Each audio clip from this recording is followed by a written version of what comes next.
Bienvenidos a Conectados con tu Salud, el podcast de Clínica Meds, donde conversaremos con destacados especialistas sobre temas de interés, de contingencia y que serán de gran ayuda para el cuidado de tu salud y la de tu familia. Hola, bienvenidos, bienvenidas al primer capítulo de Conectados, el podcast de Clínica Meds, para abordar un tema muy interesante con dos destacados invitados el día de hoy. Y un tema que ha sido relevante, que quisimos abordar en este primer capítulo, tiene que ver con la salud mamaria y aportar en un tema que es candente e importante en las mujeres, que es el cáncer de mama. Queremos contribuir a la prevención del cáncer de mama y para ello tenemos a dos grandes invitados, dos destacados médicos que yo le contaba de Clínica Meds, la doctora Paulina Neira, médico cirujano, especialista en radiología, con estudios de perfeccionamiento centrados en la imagenología mamaria. Doctora Paulina.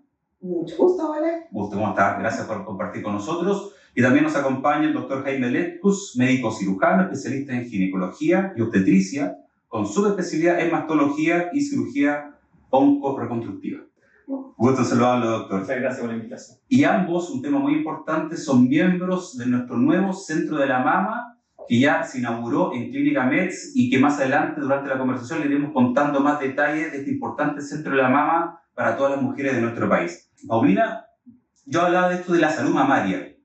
¿Qué es la salud mamaria? Para que podamos contar a la gente que nos está escuchando. Bueno, la salud mamaria es un término que nosotros los chilenos no usamos mucho, los latinoamericanos en general no tanto, pero que en la literatura anglosajona, los gringos lo usan bastante. Y a mí me gusta esto porque da como, igual como hay otros órganos en el cuerpo, ¿no es cierto? La mama es un órgano.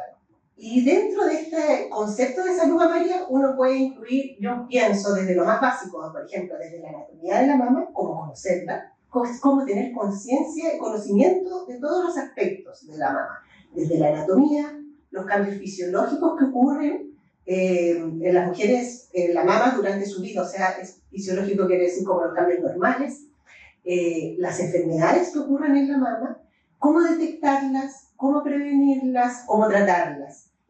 Entonces es como un concepto bien global que nos lleva a las mujeres podemos tener más conocimiento de este órgano, la mama, dentro de todo este contexto general. Quizá, como para empezar, podemos hacer una cosa como de la anatomía de la mama, porque son conceptos que van a ir saliendo durante la conversación, ¿no es cierto? Hacer como ¿en qué consiste la mama? ¿Qué tipo de órgano es? ¿Te parece? Bueno, la mama es una glándula y está formada por varios componentes. Entre ellos, los más importantes son la grasa, el tejido glandular y el tejido conectivo, que es como el que sostiene la glándula.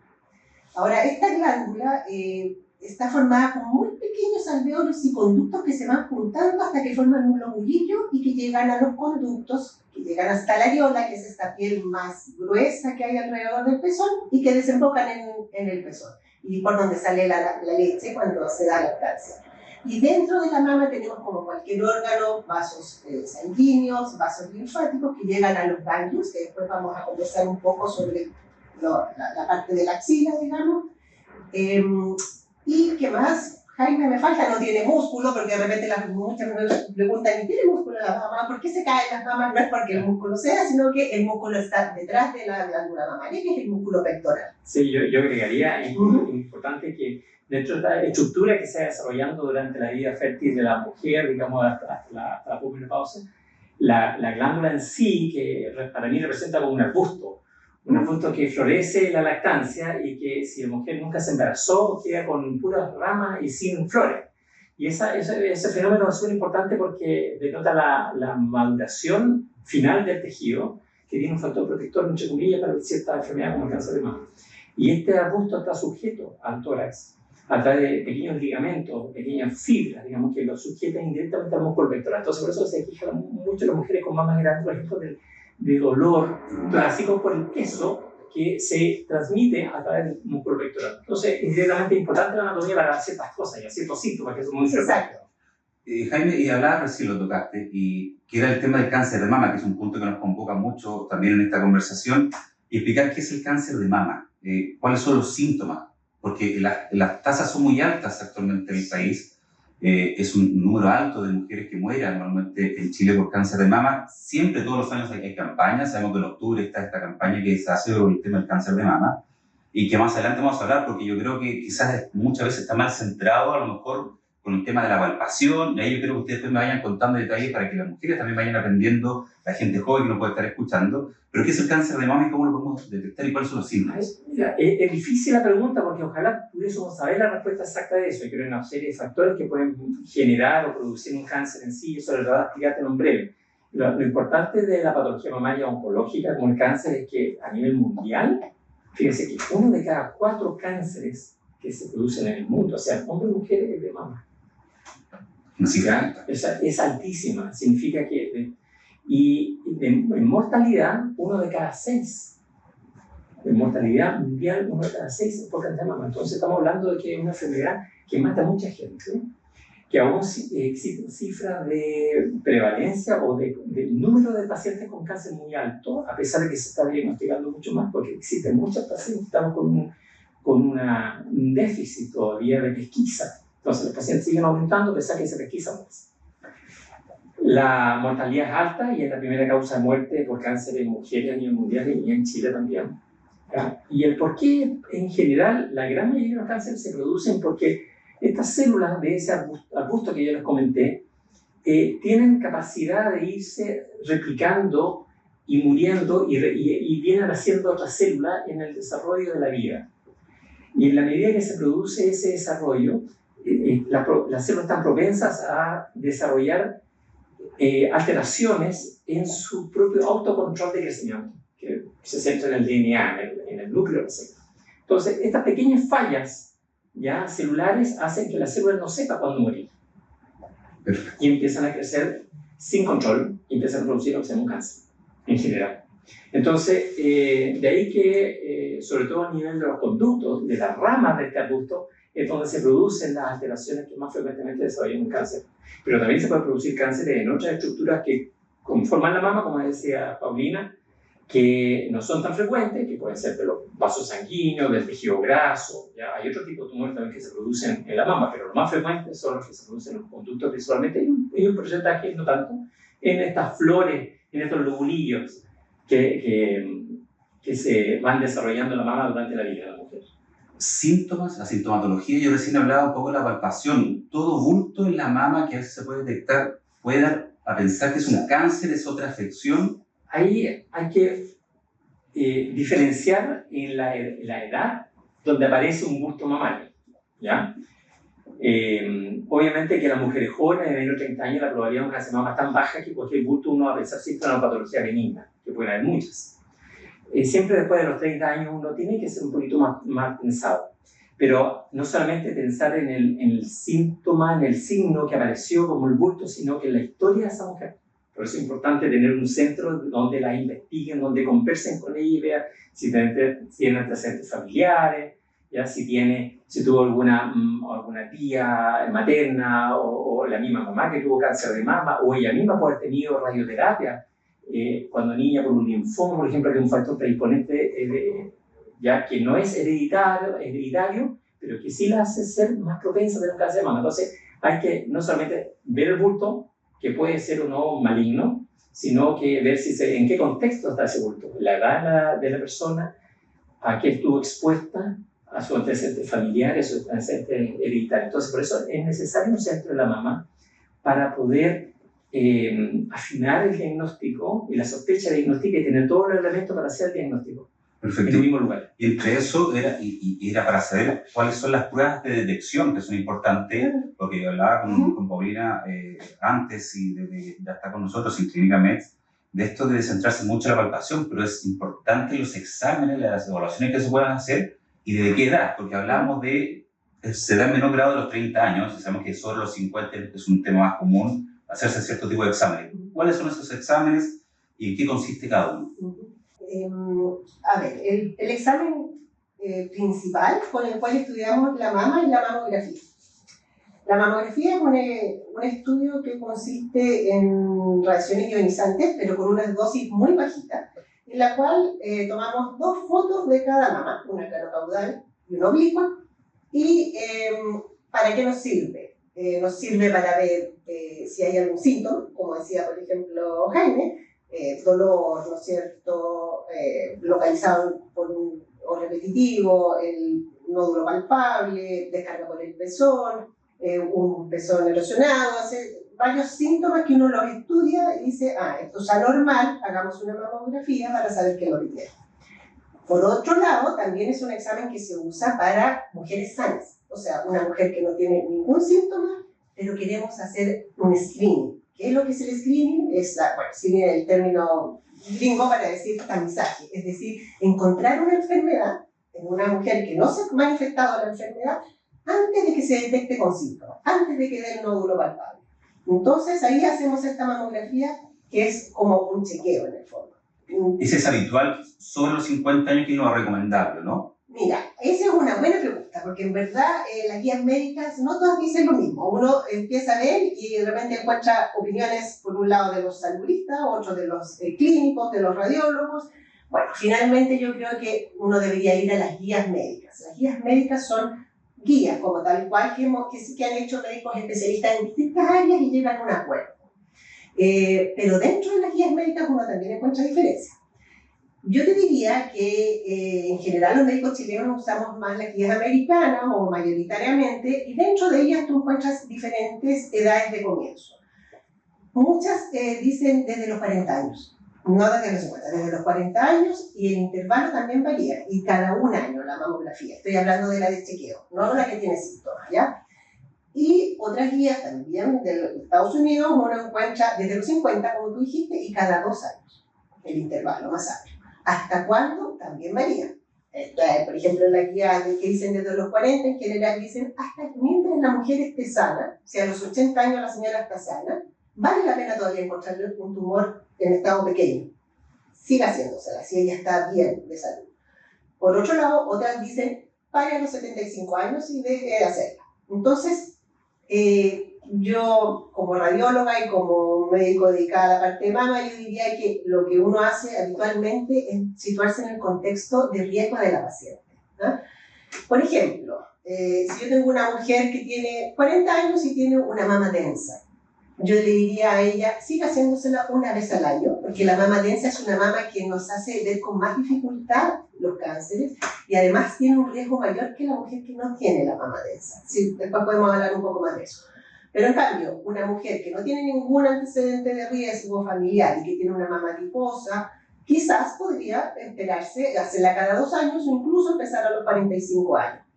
Hay unas guías que son entre medio, que dicen, mientras usted es premenopáusica, hágasela cada 1 año, desde los 40 hasta que le llegue la menopausia, y cuando llegue la menopausia puede empezar a hacerla cada 2 años. Ahora, ¿por qué uno dice esto? O sea, dice, ¿por qué las guías médicas dicen estas cosas? ¿Son así como antojadizas? No, no es así. Esto está basado en unos grandes ensayos clínicos que se dice que se hicieron en los países desarrollados con un gran número de pacientes, y en la cual vieron que si uno hacía mamografía en forma periódica, cada 1 o cada 2 años, desde los 50 años y hasta los 70 años, se logró una disminución de la mortalidad por cáncer de mama. Es por eso que uno hace en una mujer sana un examen, para lograr eso. ¿Ah? ¿Por qué? Pues uno en medicina debe hacer algo que tiene una prueba de que sirve. En este caso, la prueba es de que a pesar de que tiene sus problemas, porque no vamos a decir que todo en la mamografía es fantástico, sí, si uno hace un balance, encuentra que tiene más beneficios que daños, entre comillas, con esta detección de cánceres precoces y que son tratables con un mejor pronóstico. Y puede ser eso, Jaime, que también quizás la gente tenga esas dudas y comience muy tarde quizás las consultas, y es como el caso de los hombres muchas veces con el examen de la próstata, pero el caso de las mujeres quizás son más dejadas, las más jóvenes, un poco tardío. ¿Por dónde estaría pasando esta situación? Por muchos factores, en realidad hay una desinformación, hay un temor, hay mucha gente que teniendo síntomas evidentes no consultan por temor a la mamografía, por el dolor que se produce o por el temor de historias que le han contado. Entonces existe también una ignorancia respecto a cuáles son los alcances del tratamiento hoy en día, que son muy diferentes a como nosotros lo aprendimos hace 20 años atrás.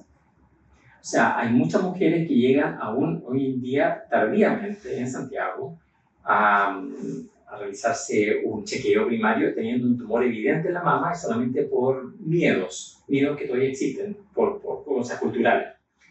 Pero cuesta enseñarle a la gente que hay cosas muy sencillas que se pueden hacer, independiente de que uno quiera prevenir el cáncer detectándolo con mamografía rutinaria desde ciertas edades. La mujer perfectamente puede empezar a mediana edad autoexaminándose y percibiendo ciertos cambios en la mama, mirándose el espejo después de la ducha. Cosas tan sencillas como esa, que pueden, elevando los brazos, pueden ver ciertas retracciones o irregularidades de la piel. Por ejemplo, notan que se le va una zona de la mama para adentro de forma normal y la otra no. O que empiezan a mojar el pijama en la mañana, por ejemplo, con alguna secreción media roja por el pezón, que no la tenía, que sale por un lado y por el otro no, ¿ya? O que tiene una erosión persistente en un pezón, por ejemplo. Son pequeños signos que, sin ser tan evidentes, deberían consultar a esa mujer, porque lo más probable es que alguna cosa puede tener, ¿ya? Y la mujer, a veces por ignorancia, y nosotros mismos a veces, porque no sabemos reconocer esos signos que son de alarma, se nos puede pasar el diagnóstico. Entonces hay que ser un poquito agudo en eso. Probablemente quitar el miedo a la mujer. Cualquier tratamiento de cáncer de mama hoy día no tiene el mismo significado de mutilación que tenía antes. Y eso probablemente es nuestro rol, digamos, de enseñarle y de ofrecerle a las pacientes tratamientos que sean muy efectivos, igual o mejor que antes, y lo menos mutiladores posible para que no tengan una repercusión en su autoestima. Perfecto. Si tenemos que enseñarle ahora, y a los que nos están viendo, nos están escuchando, desde los 30, si es que ha tenido un familiar, desde los 40, para hacer así como bien directo, para que la gente no quede con esa duda. Para empezar a hacerse exámenes. Los exámenes. En general es desde los 40, pero si hay un antecedente familiar directo, o sea, mamá o una hermana que tuvo un cáncer de mama en una edad más joven de los 40, entonces uno le dice empiece antes. ¿Cuánto antes? 5 o 10 años antes, ¿verdad? Eso es lo que dicen los expertos, de la edad a la que la paciente directa tuvo el cáncer de mama. O sea, por ejemplo, la paciente, su mamá tuvo cáncer a los 40, entonces empieza a los 30 o 35 años a hacerse su mamografía. Sí, ahora, sí. Perdón, ahí a veces la mamografía no es suficiente, ¿no? Y en eso, cuando me preguntaste sobre los test y las pruebas, quizás sería bueno que habláramos también de la ecografía mamaria, que es un examen que frecuentemente también se hacen o piden los médicos a sus pacientes. La eco, a diferencia de la mamografía, no es un examen que uno haga de entrada, excepto en las mujeres jóvenes, ¿no? Uno no recomienda en una mujer de menos de 30 años hacerse una mamografía en general. ¿Por qué? Porque la mamografía, si bien tiene una dosis de radiación baja, igual irradia. Y la mama se supone que mientras más madura, menos susceptible a las radiaciones ionizantes. Entonces uno espera por lo menos hasta los 30 años para empezar a hacer mamografía. Y hasta los 40 para empezar a hacerla de forma periódica. En ese periodo de antes, si hay una paciente que viene con síntomas, como conversamos, tú le pides, Jaime, una ecografía mamaria, ¿no es cierto? Exactamente. O una ecografía como de primera, cuando es de menos de 30 años.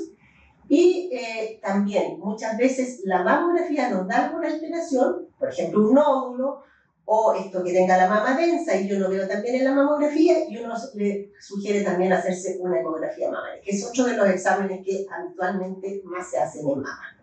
Tenemos otros también, como por ejemplo la resonancia mamaria. Pero eso, podemos conversarlo después más adelante, se reserva en general para casos específicos.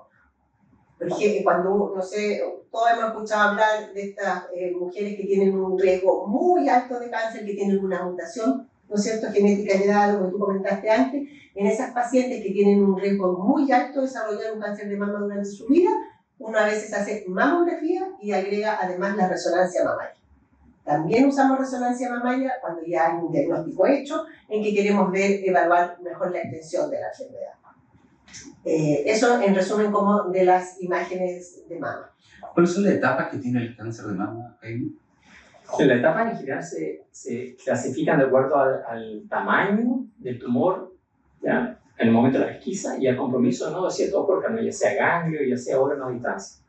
Afortunadamente, en los últimos 20 años, el porcentaje de pacientes que llegaban en etapas tardías, o sea, con cáncer ubicado en el pulmón, o en el hígado, o en el hueso, no solamente en la mama, ese porcentaje ha ido disminuyendo cada vez más y ha ido aumentando el porcentaje de pacientes que se pesquisa con un tumor localizado en la mama. Y esas son etapas precoces que se llaman. Cerca del 70% de los cánceres hoy día son diagnosticados en etapas precoces, ¿ya? Y eso ha tenido una repercusión directa en la sobrevida de los pacientes y además en su calidad de vida indirectamente, porque los tratamientos que se les pueden ofrecer son menos mutilantes, son pacientes que no tienen una vida más larga, están en edad activa, laboralmente activa, criando niños todavía, entonces les cambió completamente el pronóstico de vida. Entonces, la etapa tiene que ver más que nada con las características de tamaño y capacidad de diseminación de ese cáncer en el momento del diagnóstico, que puede ser en la mama, en los ganglios de la axila o en órganos a instancias cuando hay metástasis. Sabemos que el diagnóstico no es correcto, cuando es precoz, ayuda al equipo médico usted ya a definir los tratamientos adecuados. ¿Cuáles son estos tratamientos cuando está esa detección del caso de la paciente? O sea, los pilares hoy en día son tratamientos locales y tratamientos a distancia. Eso lo pueden dividir así como en grosso modo, digamos, muy fácil de entender.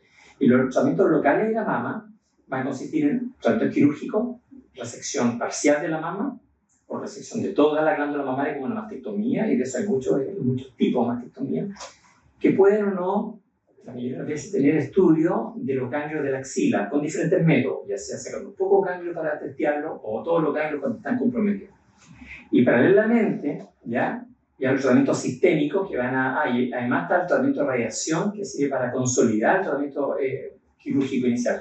Pero cuando se trata de tratar a la persona completa, cuando tiene riesgo de diseminación o ya está diseminada, toman importancia lo que son la quimioterapia, las terapias moleculares que se utilizan hoy en día, que son como misiles teledirigidos a las células tumorales que hoy en día existen, ¿ya? Y que están al acceso del paciente tanto de hospitales públicos como de clínicas. O sea, todos tienen acceso a esa droga, afortunadamente, y que han cambiado la evolución del cáncer de forma importante. Se han hecho operables cosas que antes nunca habían sido pensadas ser operables y han hecho desaparecer cánceres que antes nunca pensábamos que iban a desaparecer. Entonces, realmente ha cambiado, se ha desarrollado enormemente las terapias específicas para el tumor y que no producen tantos daños colaterales como produce la quimioterapia, que es una terapia más, es como una bomba de racimo que se le tira a la paciente. Hablaba recién de mastectomía. Sí. ¿La diferencia con la tumorectomía? Bueno, una consiste en resecar un trozo de la mama. ¿Ya? El término más correcto es mastectomía parcial, porque es un trozo de la mama, pero dejando el núcleo tumoral en el centro, pero rodeado de tejido sano. Ya es una mastectomía parcial y puede ser de diferentes tamaños, depende a lo que uno necesite. Y la mastectomía consiste en resecar toda la mama, la glándula mamaria, y ahí la gran diferencia de los últimos años consiste en que antiguamente se resecaba también gran parte de la piel junto con la glándula mamaria. Y la piel, si bien es cierto, cubre la mama, no es mama y puede estar muchas veces sana y uno la puede ahorrar. Y han nacido toda una gama de mastectomías conservadoras de piel que simultáneamente han permitido realizar reconstrucciones mamarias. Y una paciente sale sin mama, pero no se nota que no tiene mama porque tiene todo el envoltorio, pero con un implante, por ejemplo. Yo al inicio comentaba una muy buena noticia que teníamos, que es el nuevo centro de la mama de Clínica Metz. Para nosotros es muy importante, ya Jaime lleva muchos años, han integrado nuevos médicos, en el caso también de la doctora Neire, que está con nosotros acá. Conozcamos detalles del centro de la mama, que ya está disponible para todos nuestros pacientes, para que ya comiencen a agendar diferentes horas para sus exámenes. Hay un equipo médico interdisciplinario muy completo. Cuéntenos detalles, un poco de nuestro centro de la mama. Bueno, nuestro centro, tal como tú dices, tiene gracia que es un centro de mama. O sea, no es solamente imágenes ni cirugía, sino que está constituido por un gran grupo de profesionales multidisciplinarios, desde radiólogos, que somos los que hacemos la parte de las imágenes para detectar los cánceres, los cirujanos, los oncólogos, el patólogo y todo el equipo de apoyo, que son muchos más. En relación a la parte de imágenes, nuestro centro cuenta con mamografía, pero tenemos la mamografía más moderna, digamos, la mejor, que es la mamografía que se llama 3D o con tomosíntesis. que tiene la gracia de que ve la mama, en vez de ver todo un volumen en una sola foto, vemos en múltiples cortes de 1 milímetro la mama. Eso nos ayuda mucho, sobre todo para las mamas densas, porque no nos ocurre esta sobreposición de tejido que hace que a veces pueden caer ocultos algunos cánceres. Entonces, con este método de mamografía, el cual nosotros lo vamos a hacer para todas las mujeres que vienen a screening, nosotros todas nuestras mamografías van a ser con este sistema de tomosíntesis o 3D. Además de eso, contamos con otra mamografía también bien moderna, que no se usa siempre, pero se usa cuando uno tiene alguna sospecha, que es la mamografía con contraste. Esa es una mamografía en que se combina la mamografía con un contraste que se pone en la vena y que se va a fijar en la parte de la mama donde hay más vascularización. Y eso nos indica que hay una anormalidad en ese sector. Entonces, también para ver tumores nos sirve mucho esta mamografía con contraste. ¿Es el que permite biopsiar también? Además, exactamente, cuando uno encuentra una lesión por algún método, debe también, si es que aparece algo anormal, ser capaz de biopsiarlo. Y en nuestro centro tenemos la posibilidad de hacer biopsias, de tomar muestras del tejido bajo mamografía, bajo tomosíntesis, bajo lesiones de mamografía con contraste. También contamos con ultrasonido mamario. Tenemos 2 modalidades, una en que lo hacemos nosotros los médicos radiólogos, y otra en que tenemos una máquina moderna, que hay muy pocas en Chile, que es un ultrasonido mamario dedicado solamente para mama y automatizado, que detecta tantos cánceres como si lo hiciera yo o más. Además tenemos resonancias mamarias, tenemos la posibilidad de biopsiar bajo resonancia mamaria, y tenemos la gracia además que en nuestro centro, es un centro separado, digamos, como centro de mama, entonces tenemos todo un flujo de pacientes para hacerlo lo más rápido posible. La idea es que si nosotros viene una paciente, le encontramos alguna lesión, hagamos que toda esta parte de que hemos estado conversando de diagnóstico, muchas veces tenemos que hacer biopsias, de esperar el resultado, de que vea el especialista en mama, sea lo más rápido y fácil para la paciente. Y en nuestro centro, esa es la idea que tenemos. Que marca la diferencia, de alguna manera poder acortar los tiempos, que me imagino, doctor, también es sumamente importante, porque además el estrés que debe ocasionar este tema de decir cuándo fue mi resultado, que ahora se puede tomar una semana, esa hora podemos acortar 3 días o 4 días, ya bienvenido, ¿no? El estrés de la familia, cuando le hacen un diagnóstico de una sospecha de una lesión mamaria, aunque uno cuando llegue diga, esto no es nada, pero entre que le hicieron el diagnóstico, la sospecha y lo vio un especialista, ha quedado la crema en esa familia, todos llorando, todos creen que se van a morir. Entonces, el hacerlo de una forma expedita, relativamente rápida, donde si la mujer llega con un diagnóstico solo de sospecha y podemos derivar a la paciente inmediatamente a imagen para que se haga la confirmación o se le dé la tranquilidad a la paciente de que realmente no es nada grave, es muy importante para la mujer, ¿ya? Y paralelamente, el centro Mama tiene varias gracias para mi gusto. Por una parte es estudiar población femenina sana, que esté en riesgo, que hoy en día no se hace. Y para eso la parte de imágenes tiene un rol muy importante. Y dentro de esa población sana se supone que va a haber gente que debiese tener cáncer de mama. O sea, la población femenina normalmente va a tener un 11% de riesgo de desarrollar cáncer de mama durante su vida. Una mujer que no tiene ningún riesgo de nada, sana, sin ninguna familia con cáncer. Diferente es la mujer que tiene antecedentes familiares o que tiene una mutación genética, que puede llegar hasta tener un 85% de probabilidad de tener desarrollar cáncer durante su vida. Entonces, obviamente, que en una cantidad de gente que tú puedas ver en un centro, vas a encontrar pacientes con lesiones. Y mientras más pequeñas las encuentres, los tratamientos van a ser más acotados y no van a tener repercusión en su vida. Sí, eso no es un tema menor, y saber que dentro de nuestro equipo, que contamos del Centro de la Mama y con todo el área oncológica, también hay psico-oncólogos trabajando también, porque es un tema no menor en la situación, cómo afecta no solamente al paciente, sino a su entorno familiar, de cómo contenerlo, y de ahí por eso siempre hemos estado hablando de la importancia de la prevención y de atacar a tiempo, porque me imagino las cifras son altas cuando se detecta a tiempo. El tema de la sobrevida es sobre el 95%, tengo entendido.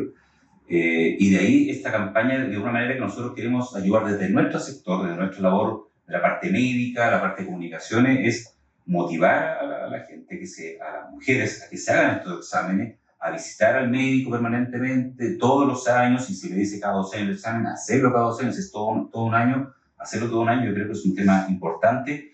Y yo lo que le decía, este tema de la psicóloga, porque es parte integral del equipo y también forma parte del centro de la mama. Por supuesto, cuando hay un diagnóstico muchas veces requieren un soporte, como tú dices, no solamente familiar del especialista, pero también podemos recurrir a la psicóloga, tal como tú dices, o grupos de apoyo de pacientes que ya han tenido un cáncer y que ayudan mucho con su experiencia a la paciente recién diagnosticada. Y quizás, Nelson, nos falta hablar de algo re importante, porque hemos hablado como de la detección, pero también uno puede hacer, a ver, si bien el cáncer no se puede prevenir, sí conocemos que hay factores que ayudan a proteger. Quizás podríamos conversar un poquito sobre los factores de todo el espacio disponible, porque es un tema que íbamos a abordar para que la gente sepa. O sea, desgraciadamente, a veces que soy de una mala suerte, digamos, el factor de riesgo más importante de cáncer de mama es ser mujer y la edad. Son 2 cosas que no podemos evitar, no podemos quitarle a ninguna persona. Entonces ya toda la población femenina debería hacerse un screening por solamente ese hecho. Y el otro factor de riesgo importante que uno quizás pero tampoco puede evitar son haber sido expuesta a radiación cuando niña, por ejemplo, o ser portadora de mutaciones genéticas como lo que pasó en Angelina Jolie. Digamos, lo ideal es que se lo hagan la prevención antes de que le aparezca el cáncer. Nosotros muchas veces tenemos pacientes que la encontramos mutada una vez que ya estamos tratando el cáncer. Esa no es la gracia, ya sucedió el evento que estamos tratando por ahí.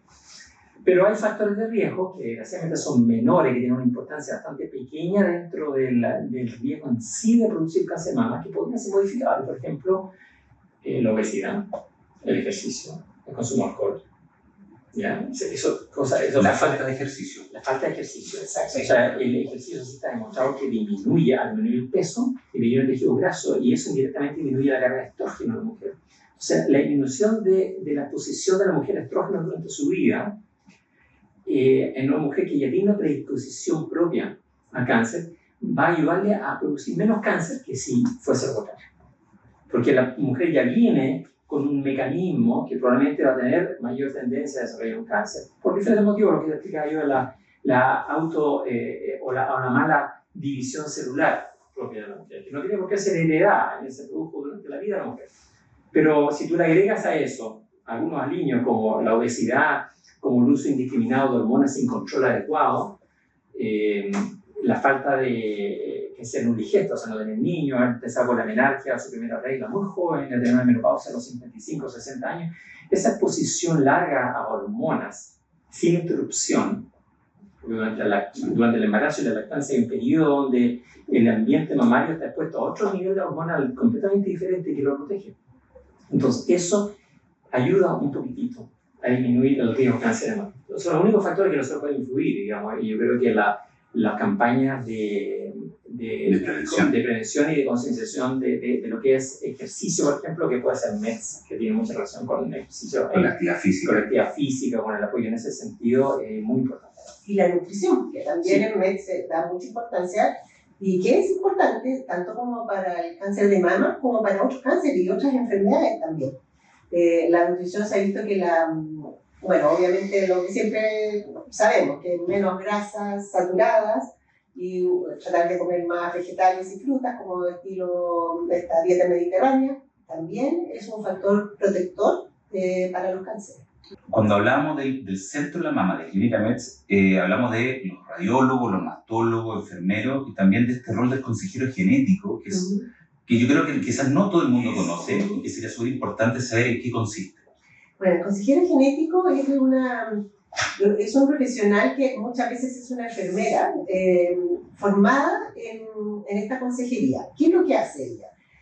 Hace podría ser él también, generalmente son mujeres, hace una exhaustiva encuesta a la persona sobre sus antecedentes personales de cánceres o sus antecedentes familiares, de modo de encontrar un riesgo que nos diga esta paciente con esta historia familiar, hay un ambiente en esta familia de que nos dice que a lo mejor puede haber alguna mutación genética.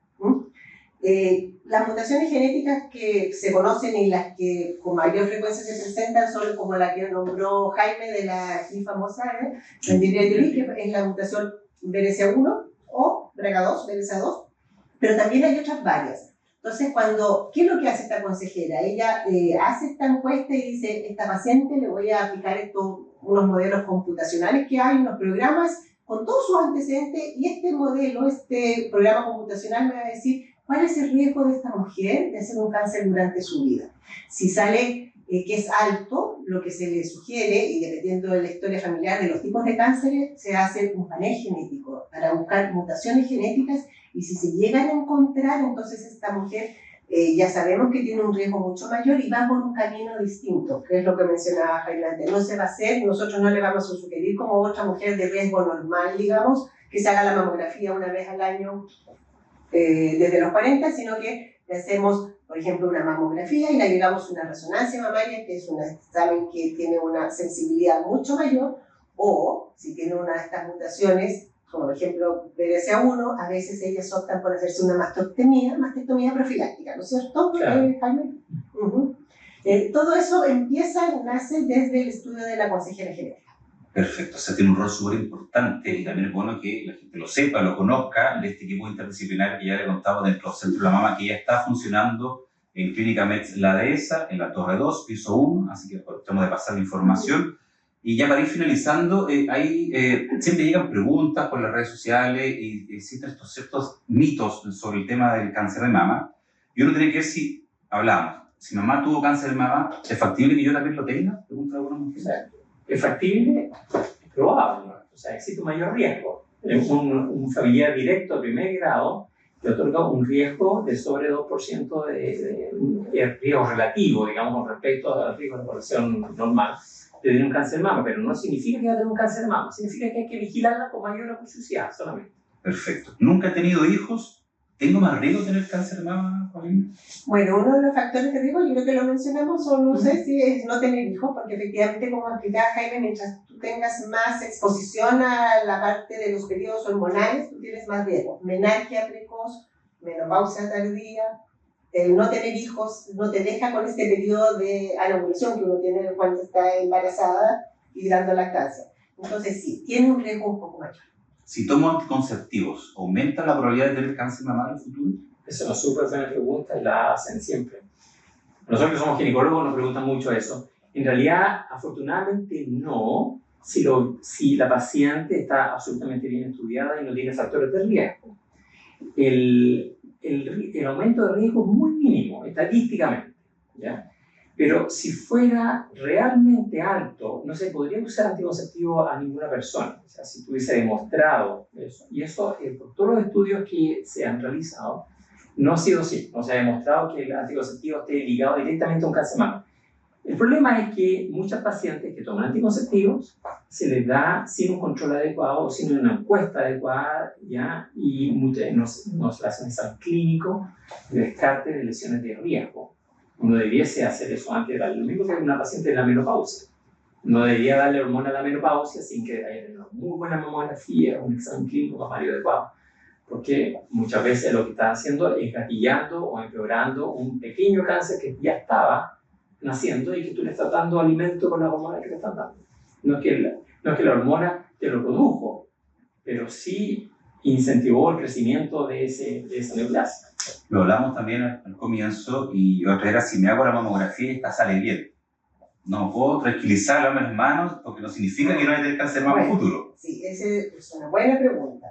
No, cuando una mamografía sale negativa, no es que uno diga, listo, estoy 100% segura de que no tengo un cáncer. No, lamentablemente no es así, y no es así en ningún examen, ni de laboratorio ni de otras imágenes. No existe un examen que sea 100% seguro.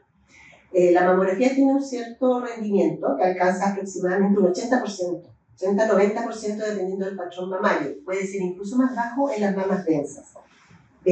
Por lo tanto, si una mamografía sale normal, hay una alta probabilidad de que realmente no tenga nada, pero pudiese ser de que tenga un cáncer muy pequeño, que aún no se alcanza a ver en las imágenes, o puede ser que tenga algún tipo tumoral que sea más difícil de ver, porque lamentablemente como yo creo que hemos mencionado, no existe un solo tipo de cáncer, sino que diferentes, y dentro de las diferencias también se presentan de forma diferente en las imágenes. Entonces, una mamografía negativa no le da a una mujer un 100% de seguridad. A ver, uno lo recomienda y es lo que uno puede hacer en el fondo, pero lamentablemente no es un 100% de seguridad. Y obviamente los años siguientes tiene que seguir haciéndose, independiente que haya salido bien el año que se la hizo. Y eso es otra buena pregunta, porque esto se trata de detección precoz, no es prevención absoluta. O sea, la mamografía no previene un cáncer. Lo que yo hago con la mamografía es tratar de detectarlo lo antes posible. Ya tiene. Pero eso no quiere decir que si yo me hice una mamografía ahora, en el próximo año no voy a desarrollar uno. O va a empezar a aparecer. No hemos entrado en la mujer. ¿Qué pasa en los hombres? Sabemos que la estadística es baja. Menos del 1%. ¿Cómo se detecta? ¿Cómo podemos prevenirlo también? Mira, muy similar. Tan baja la probabilidad de que un hombre tenga un cáncer de mama, que en realidad al hombre no se le hace un screening mamario como la mujer. Sí, a los hombres que pueden ser portadores de mutación. ¿Ya? O sea, si uno de hecho muchas veces hace diagnóstico de mutación en mujeres porque dice, oh, mi papá tuvo un cáncer de mama. Hay que estudiarle el BRCA a esa mujer de dos maneras. O sea, el hombre que tiene cáncer de mama muchas veces tiene una mutación genética. ¿Ya? Entonces tiene un ambiente familiar que ya tuvo cáncer de mama. Pero se lo pillaron ya palpable. Ningún hombre se hace una mamografía de screening. Entonces el hombre que aparece con un nódulo mamario tiene que consultar porque ese nódulo mamario puede ser un quiste, puede ser un cáncer, puede ser un nódulo benigno. Hay hombres que se inyectan hormonas para los ejercicios y un factor más importante de crecimiento de lesiones del botón mamario que todos tenemos.